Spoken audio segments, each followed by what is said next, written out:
Indigenous teen who suffered life-changing injuries when an Edmonton police officer kicked him in the head says he can't comprehend how the officer isn't being charged. The police watchdog determined charges were warranted, but Alberta's Crown Prosecution Service disagreed. Now the teen's lawyer and others are calling for reform.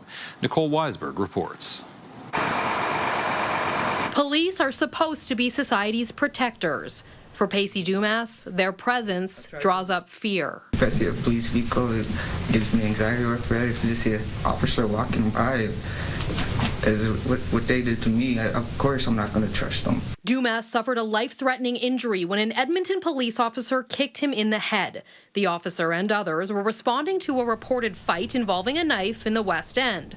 Upon arrival, Dumas and his brother Blair were told to get on the ground and crawl towards them. The officer in question told Alberta's police watchdog Dumas admitted to having a knife and started reaching for his pockets. None of the evidence, to my knowledge, or any of the witnesses suggested that he had his hands in his pockets.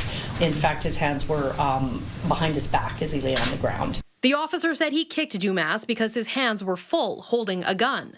The Alberta Serious Incident Response Team report said Dumas immediately went unconscious and was taken to hospital where part of his skull was removed to relieve pressure.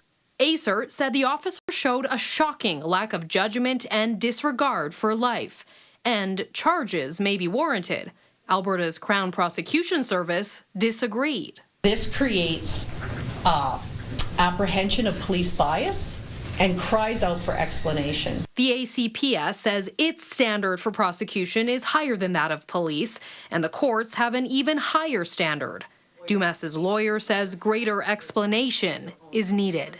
There is an assessment of evidence that ought to take place more publicly in these matters, where ACER recommends criminal charges should always go before the courts. On top of dealing with ongoing anxiety, Dumas and his family are mourning the death of his brother Blair, who died by suicide after the incident. Missing my brother, because he said he wished he could have did something, but he couldn't. He always said that. Nicole Weisberg, CTV News, Edmonton.